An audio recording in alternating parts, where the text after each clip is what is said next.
제가 감리교 신학대학교를 나왔습니다.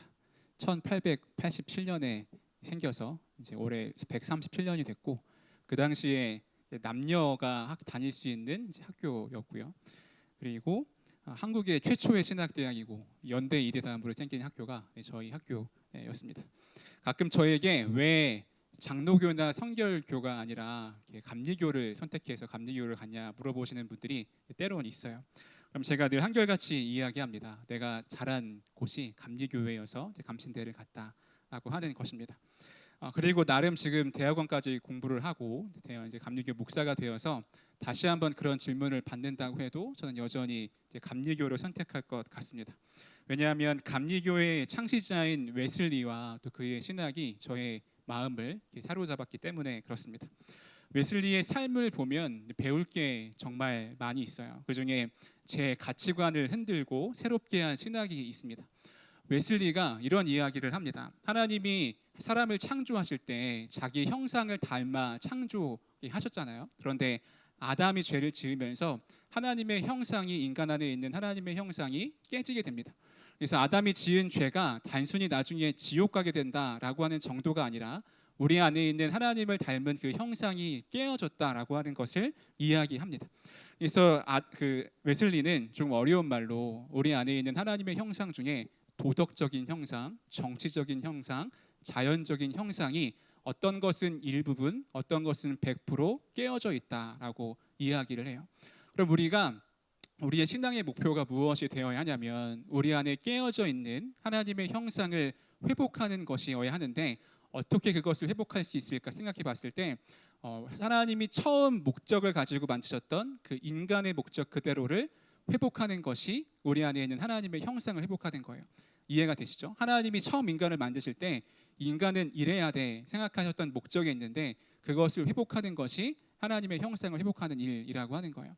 그럼 우리가 아담을 닮아가야 할 것인가? 아담은 이미 실패했습니다. 죄를 지었기 때문에 실패한 거예요. 그럼 우리가 우리 안에 있는 하나님의 형상을 회복하기 위해서 무엇을 해야 할까? 누구를 닮아가야 할까 했을 때 그것은 완벽한 인간으로 오시고 또 완벽한 하나님으로 오신 예수 그리스도를 닮아가야 한다라고 웨슬리는 이야기합니다. 이 웨슬리의 생각과 신학이 제 마음을 사로잡았습니다. 그래서 제 인생의 중요한 목표 중에 하나는 예수님을 닮아가는 거예요. 단순하게 예수님처럼 살아야지 이 정도가 아니라 내 삶의 전생애에서 예수님을 닮아가고 예수님처럼 살아감으로 내 안에 깨어져 있는 하나님의 형상을 회복하는 것이 저의 인생의 목표가 되었습니다.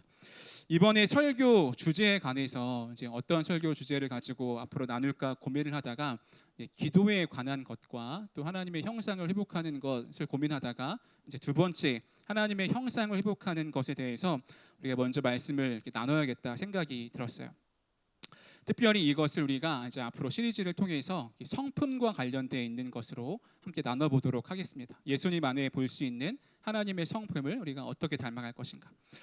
주전 1700년대에 고대 메소포타미아 수메르 점토판에 이런 말이 있다고 합니다. 요즘 애들이 버르장머리가 없다. 주전 5세기에 소크라테스도 이런 이야기를 했다고 해요. 요즘 아이들은 버릇이 없다. 부모에게 더 대들고 음식을 개걸스럽게 먹고 선생님에게 대든다. 여러분도 요즘에 이렇게 초딩들 보거나 아니면 중고등학생들 보면 이런 마음 이렇게 들 때도 있고 이런 이야기를 할 때도 있죠. 요즘 애들 이렇게 하면서 이야기할 때가 있습니다. 나 때는 안 그랬는데 요즘 애들은 버릇이 없다. 잘 생각해 보면 나 때도 이제 그랬던 적이 많이 있던 거죠.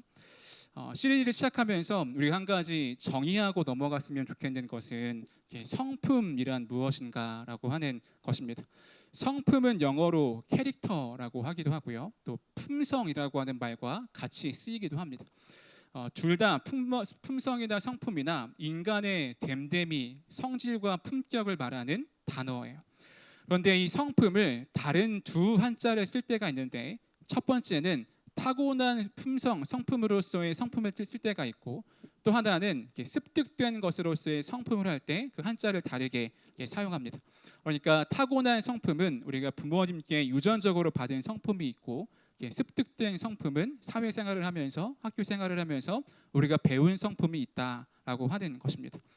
그래서 우리는 지금 가지고 있는 성품이 선천적인 것과 후천적인 것이 상호유기적으로 작동하고 있고, 그리고 우리가 그것을 앞으로 말씀을 통해서 예수님을 통해서 습득된 성품을 훈련해 나가는 것을 해보려고 합니다. 성경은 성품이 파괴되어 가는 것을 말세의 징조라고 이야기한 다음에 이렇게 이야기해요. 디모데 후서 3장 2절 5절인데요. 우리 같이 한번 읽어보겠습니다. 시작. 사람들이 자기를 사랑하며 돈을 사랑하며 자랑하며 교만하며 비방하며 부모를 거역하며 감사하지 아니하며 거룩하지 아니하며 무정하며 원통함을 풀지 아니하며 모함하며 절제하지 못하며 사나우며 선한 것을 좋아하지 아니하며 배신하며 조급하며 자만하며 쾌락을 사랑하기를 하나님 사랑하는 것보다 더하며 경건의 모양은 있으나 경건의 능력은 부인하니 이 같은 자들에게서 내가 돌아서라. 이 짧은 구절 안에서 무려 20가지가 되는 태도가 나와요. 자기를 사랑하고 돈을 사랑하는 것은 사랑이라는 성품에 관련되어 있고, 자랑하고 교만한 것은 겸손과 관련되어 있습니다. 회방하는 것은 온유 성품, 부모를 거역하는 것은 순종에 대한 것을 이야기하고 있는 거예요. 이 외에도 감사하지 못하고 거룩함으로 살아가지 못하고 무절제, 사나움, 속임, 조급함 등 삶에서 관계에서 나타나는 이런 성품들이 마지막 때에 나타날 성품이라고 하는 것을 성경에서 이야기하고 있다고 하는 것입니다. 우리가 이 일주일 사이에 세상이 확확 바뀌고 어려운 일을 경험하면서 이게 어떻게 드러나고 있나라고 하는 것을 보게 되는 거예요. 그래서 그리스도인이 이 마지막 때에 우리가 관심 가져야 하고 우리 안에 회복해야 하고 우리가 바라보고 붙잡아야 할 것은 무엇인가? 예수 그리스도 안에 있는 그 온전한 성품을 닮아가는 것이 중요하다라고 하는 것입니다. 오늘 우리가 함께 읽을 말씀은 베드로 후서입니다. 베드로 후서는 로마에서 기독교인들에 대한 박해가 67년에 있었고 네로의 황제 때문에 박해가 시작되었는데 그 전에 베드로가 순교하기 직전에 쓴 게 베드로 후서입니다.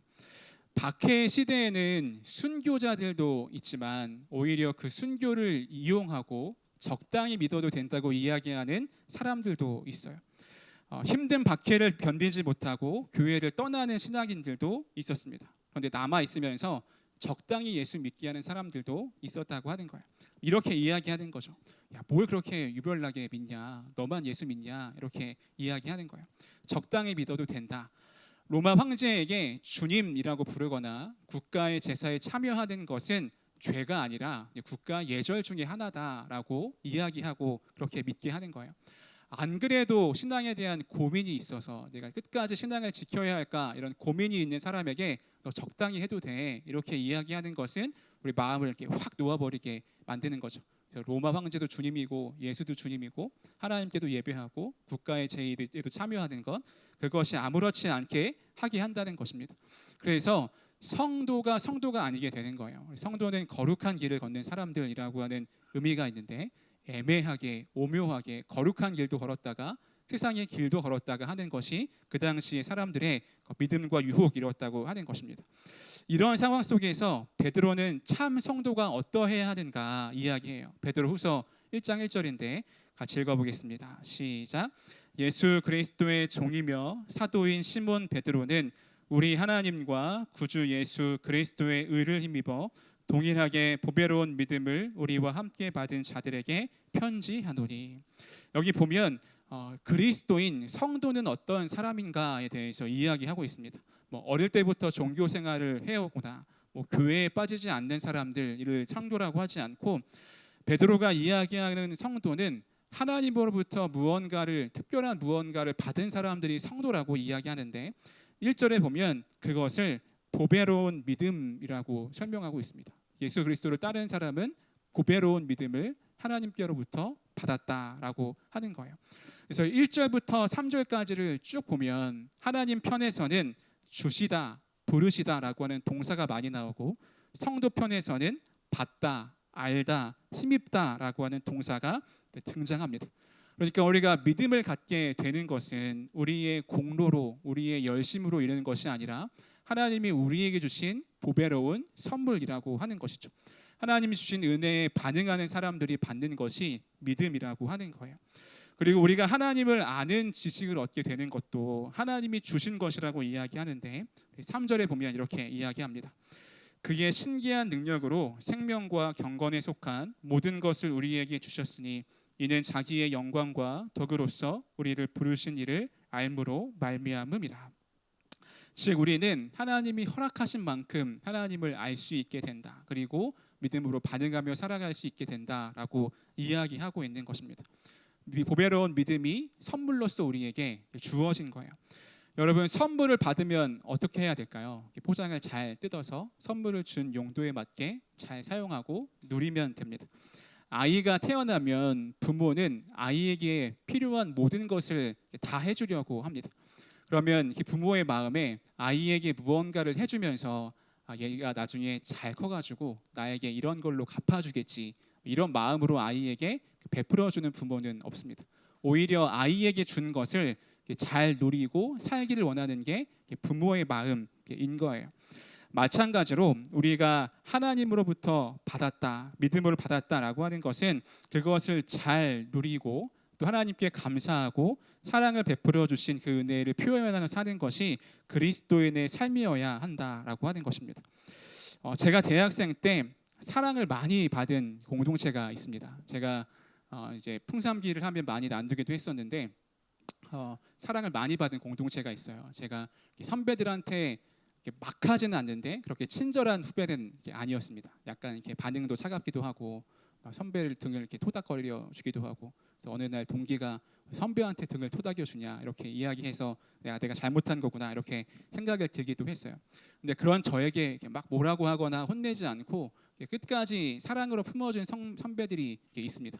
언젠간 제가 이제 마음을 표현하면서 너무 감사해서 제가 이것을 어떻게 갚고 싶다라고 이야기했더니 그때 저에게 해준 이야기가 나한테 이렇게 하지 말고 네 후배에게 네가 받은 사랑을 전해주라라고 이야기하는 것이 지금도 기억이 납니다.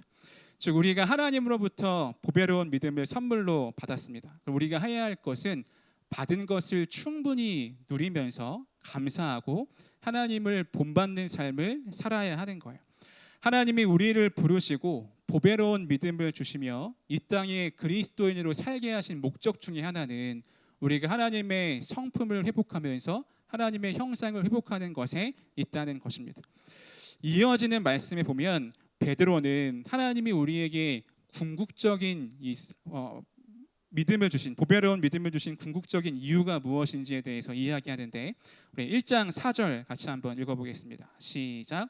이로써 그 보배롭고 지극히 큰 약속을 우리에게 주사 이 약속으로 말미암아 너희가 정욕 때문에 세상에서 썩어질 것을 피하여 신성한 성품에 참여하는 자가 되게 하려 하셨느니라.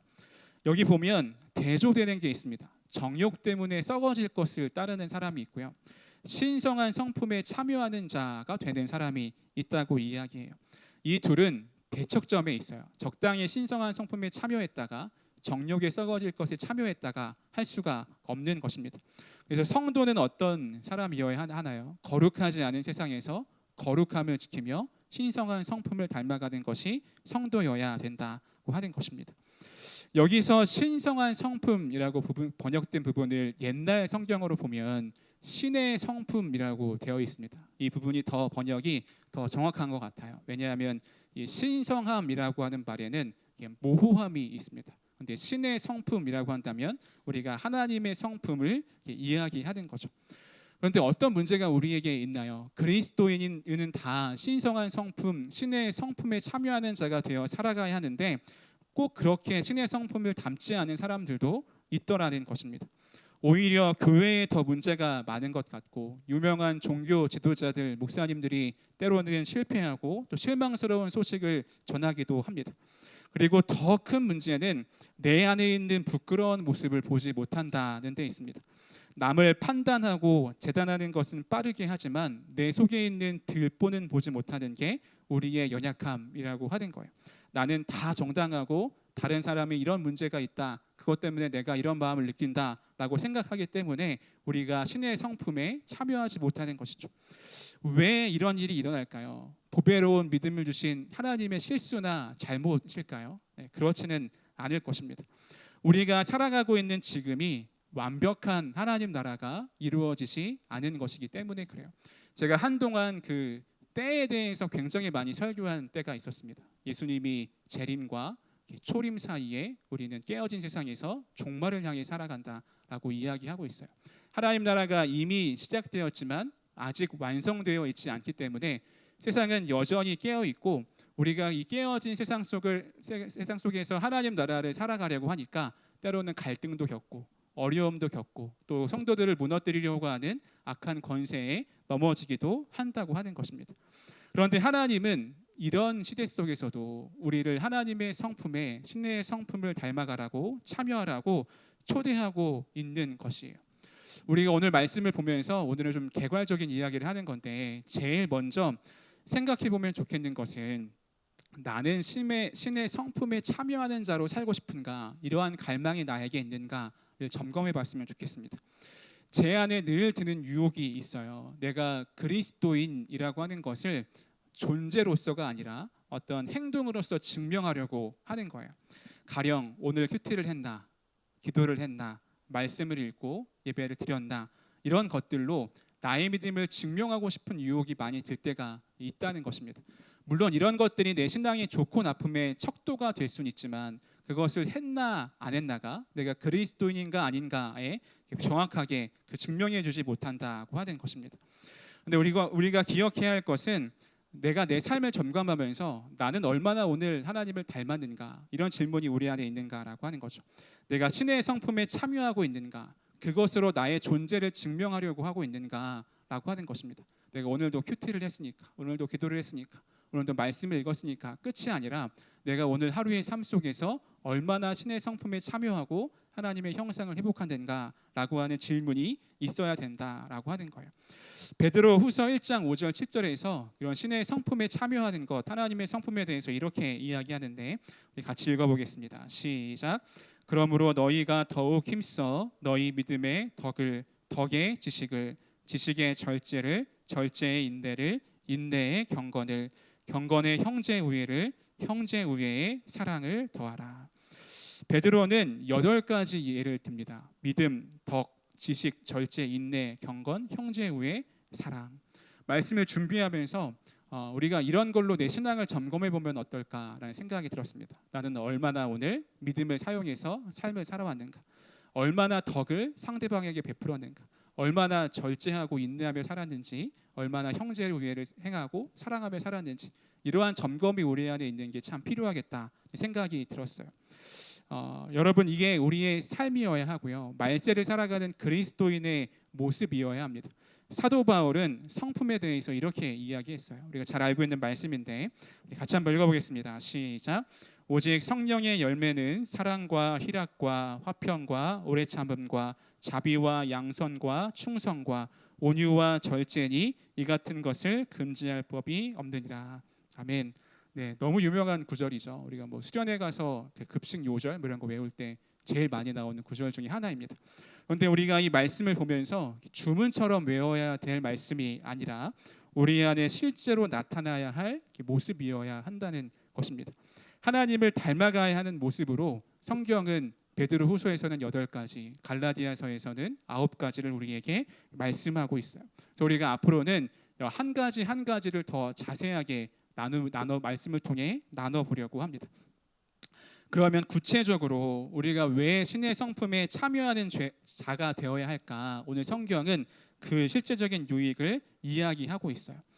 첫 번째로 우리가 신의 성품에 참여하는 자가 될 때 어떤 유익을 누릴 수 있게 되냐면, 우리 주 예수 그리스도를 알고 사랑하여 많은 열매를 맺게 된다라고 이야기합니다. 베드로후서 1장 8절 9절 같이 읽어보겠습니다. 시작. 이런 것이 너희에게 있어 흡족한즉 너희로 우리 주 예수 그리스도를 알기에 게으르지 않고 열매 없는 자가 되지 않게 하려니와, 이런 것이 없는 자는 맹인이라 멀리 보지 못하고 그의 옛 죄가 깨끗하게 된 것을 잊었느니라. 아멘.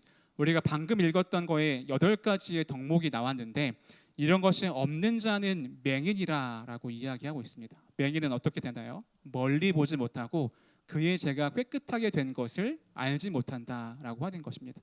여전히 옛 성품에 사로잡혀서, 죄의 의식에 사로잡혀서 내가 그리스도와 함께 어떤 존재가 되었는지를 계속 잊게 한다고 하는 거예요. 반면에 신의 성품에 참여한 자는 어떤 유익을 누리나요? 그리스도를 알고 게으르지 않고 열매 없는 자가 되지 않게 한다라고 하는 것입니다. 맹인은 앞을 볼 수 없기에 주변에 잡히는 것만 만지면서 추측만 할 뿐입니다. 그래서 늘 두려울 수밖에 없어요. 내가 회개하고 하나님으로부터 죄의 용서를 받고 하나님과 동행하는 삶을 산다는 것을 지식적으로 알면서도 신의 성품에 참여하지 않으므로 그것을 누리며 살지 못하는 것이 안타까운 모습이라고 하는 것입니다. 그런데 신의 성품에 참여하는 자는 믿음의 영적인 눈이 띄어져서 나를 향한 그리스도의 사랑을 알고 그것으로 열매 맺는 삶을 살게 된다라고 이야기하고 있습니다. 두 번째, 신의 성품에 참여하는 자가 될 때 우리가 얻는 유익은 실족하지 않고 굳건히 서게 됩니다. 10절에 보니까 그러므로 형제들아 더욱 힘써 너희 부르심과 택하심을 굳게 하라. 너희가 이것을 행한즉 언제든지 실족하지 아니하리라. 이 말씀을 보면 하나님의 소명과 선택이 그리스도의 성품을 통해 굳건하게 된다라고 이야기합니다.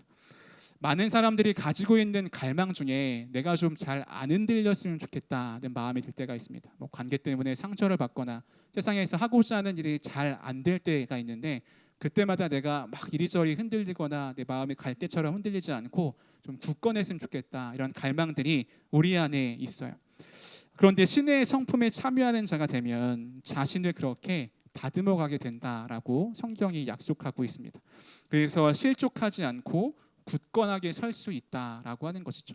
여러분, 내 안에 흔들리지 않고 싶다는 갈망이 있다면 내가 굳게 다짐하고 내가 실패하지 말아야지, 내가 실망하지 말아야지, 이런 다짐으로 가능한 것이 아니라 신의 성품에 참여하는 자가 될 때 우리가 실족하지 않고 굳건히 설 수 있게 됨을 기억했으면 좋겠습니다.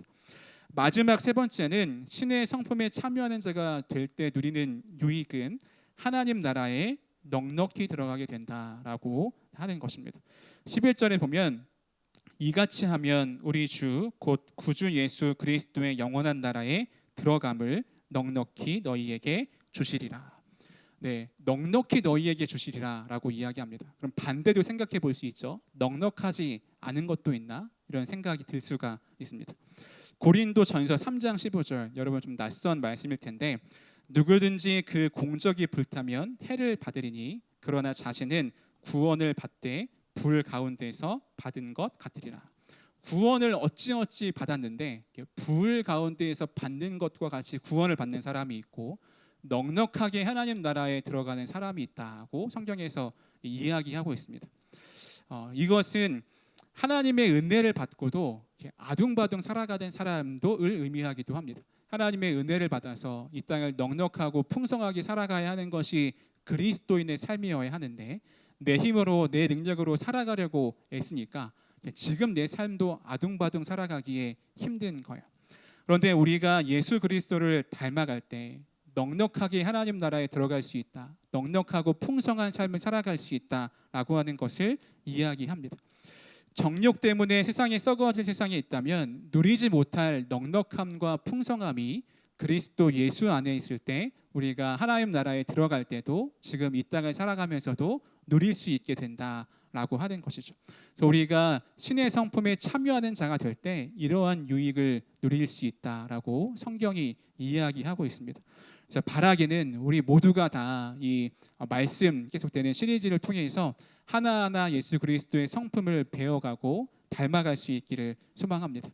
요즘에 이제 설교에 대해 다시 좀 공부하기 시작하면서 이 설교의 목적이 무엇이어야 할까, 이런 질문을 제 안에 이제 하게 됩니다. 하나님과 기도하며 답을 묻기도 하고 책을 읽으면서 좀 알아가고 있는 과정에 있어요. 근데 이 앞으로의 12주 정도의 시간을 통해서 이 말씀을 통해 바라기는 이제 우리 모두가 다 그리스도 안에서 변화되었으면 좋겠다, 이런 마음이 들기도 하는데 책을 보면 이게 좀 연륜이 있는 목사님들을 보면 그런 마음들은 약간 비관적으로 보시기도 하더라고요. 그런데 제 마음의 간절한 소망은 우리가 이 시간을 통해서 그리스도의 성품에 참여하고 또 하나님의 형상을 회복하는 시간이 되었다라는 것을 고백할 수 있는 우리가 되었으면 좋겠습니다. 말씀을 마무리하겠습니다.